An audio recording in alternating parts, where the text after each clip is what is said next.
Bonjour, je me présente, je m'appelle Sébastien Giacomi, je suis professeur de violoncelle, concertiste et chef d'orchestre, et j'ai créé avec ma femme Yuliko Kassé, violoniste, l'Académie internationale de musique Fleur de Lys. Aujourd'hui, nous allons analyser les annotations, ou plutôt les différents placements des liaisons, sur le prélude de la première suite de Jean-Sébastien Bach, avec le facsimilé du manuscrit de la copie d'Anna Magdalena Bach. Il faut savoir que Jean-Sébastien Bach a demandé à son épouse de faire une copie très précise de ces suites de Bach pour la postérité. Si vous désirez écouter l'intégralité du prélude de la première suite de Bach, je vous mets le lien ci-dessous. Prenons les 4 premières mesures pour commencer. Nous remarquons sur la partition par groupe de 8, sur la première mesure, nous avons une liaison entre la 3e et 4e double, pareil pour l'autre groupe de 8. La deuxième mesure, nous avons une liaison par groupe de 8 toujours entre la 2e et 3e double. La 3e mesure est dépourvue de liaison. Et pour la 4e mesure, nous avons une liaison qui regroupe les 3 premières doubles, toujours par groupe de 8. Je vous la joue.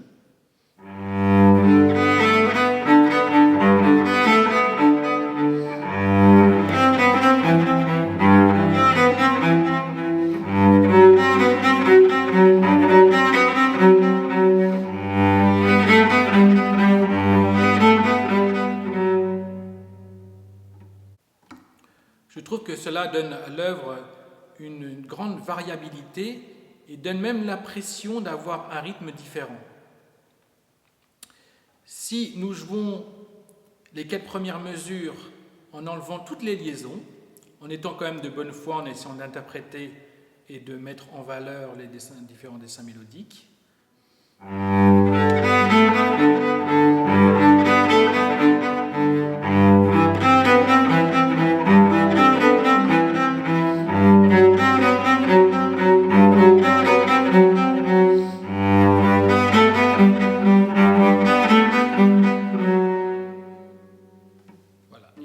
succession de doubles pour tout le prélude, cela donne une sorte de monotonie et forcément il manque quelque chose. Les différentes liaisons et articulations ne suffisent pas pour mettre en valeur l'œuvre. Il manque quelque chose et cette chose, c'est le chant. Il faut essayer de chanter l'œuvre avec ou sans instrument, ce qui va nous donner le la de l'articulation, entre guillemets, la façon dont il faut le jouer. Car le chant, quand n'importe quelle œuvre que l'on chante, c'est beaucoup plus naturel de chanter que de jouer. C'est malheureux, mais c'est comme ça. Donc on peut chanter aussi avec un instrument.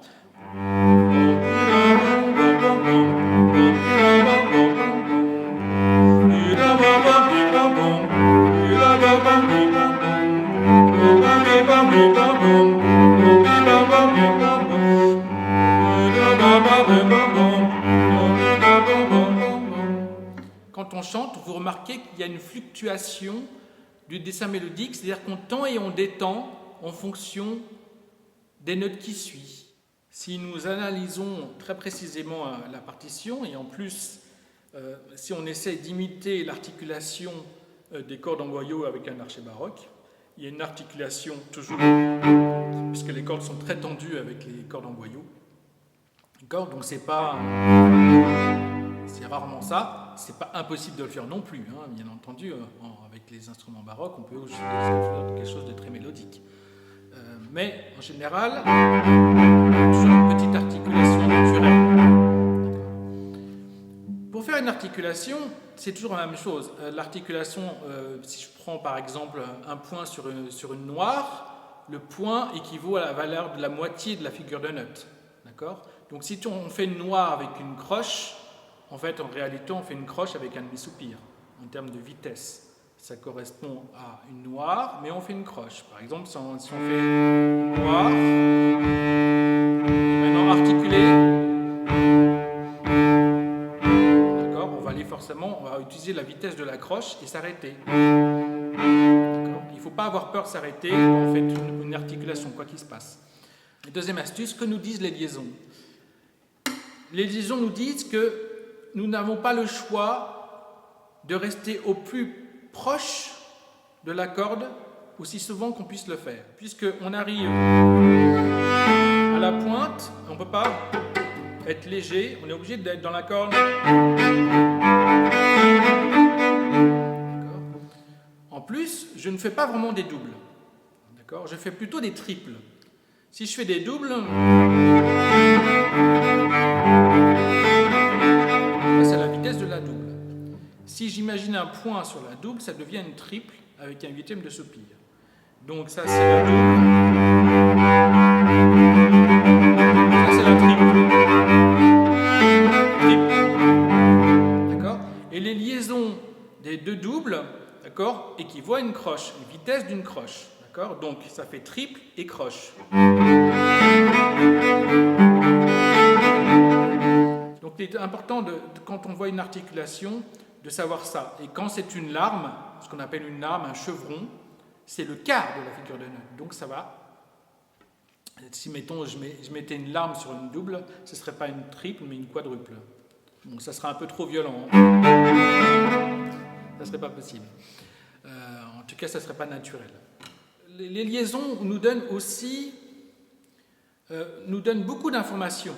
L'information qui est très importante pour toutes les articulations finalement, que ce soit baroque ou classique, romantique, contemporain, moderne, c'est que par définition, on a un premier départ, d'accord, un premier point, et on arrive sur un deuxième point qui devient le point de départ pour le pousser. D'accord ? Et là, ça nous donne en fait, quand on fait une articulation, il ne faut pas essayer d'imaginer un point, mais tout le temps deux points, petit, grand ou très grand. D'accord ? Ça, c'est très important pour faire quelque chose de régulier. Bon, là, je n'ai pas l'archet classique, mais peu importe. Si on fait ça, par exemple, on a un premier point, deuxième point, premier, deuxième, et là, on fait quelque chose de régulier, parce qu'on utilise toujours la même distance. Quand on reste sur la corde,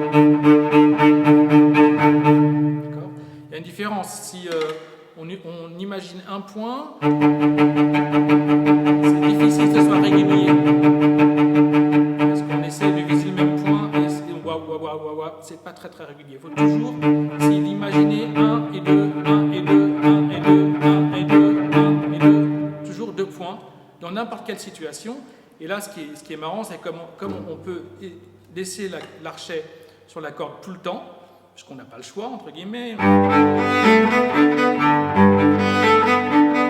Très important. 1, 2, 1. Voilà, on utilise exactement la même distance, et donc ça devient régulier. Ça ne nous empêche pas de faire des rubato, mais ce qui est important, c'est quand même la régularité. Je dis souvent, pour d'autres œuvres romantiques, c'est bien le rubaté, mais c'est aussi bien d'être régulier. La régularité fait partie de l'interprétation. C'est-à-dire quelque chose de régulier, comme une goutte d'eau quand il pleut et qui tombe toujours au même moment, c'est très énervant. Ça crée une tension, donc ça crée une interprétation. D'accord ? Donc, je suis assez à cheval sur la régularité d'une articulation, par exemple. Et on peut être régulier et en même temps rubaté. Je donne un exemple.